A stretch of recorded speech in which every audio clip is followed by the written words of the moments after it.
人讲一句，台语有意思。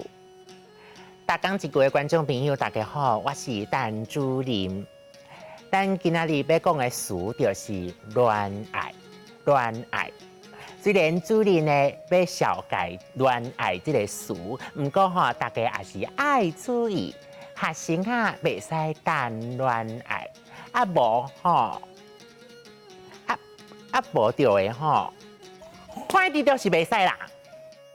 恋爱汉字写作恋爱，罗马字写作恋爱。恋这个字会使读第5条恋，嘛会使读第7条恋爱，第3条。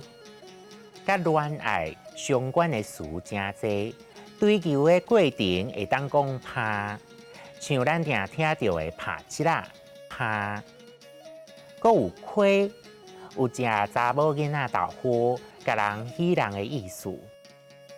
亏嘛有近代受华语影响产生的动词育，不过较常用伫人也是动物相育，唔是专门用来讲追求女朋友也是男朋友育。若是到尾有斗阵，咱就讲两个人有咧行，长咧交往。台语内底有一寡称呼另外一半的词，其中大心的甲牵的是所有的性别拢会当用的称呼。牵的是牵手、感怀的讲法。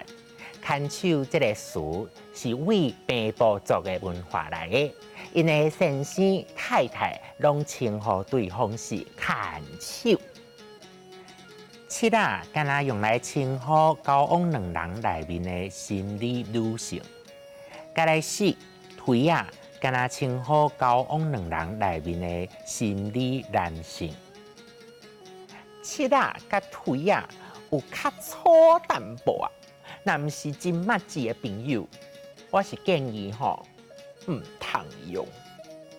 爱人之间有时有较亲密的动作，咱讲做三气，总是唔通过头。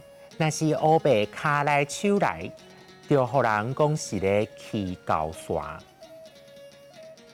学习恋爱。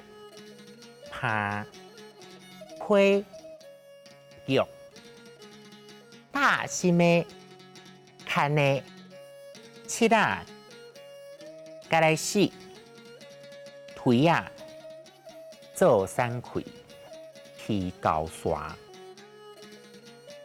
今仔日咱大讲一句就讲到这，爱会记咧，囡仔人袂使谈恋爱哦。多谢各位观众朋友收看，咱后摆再会。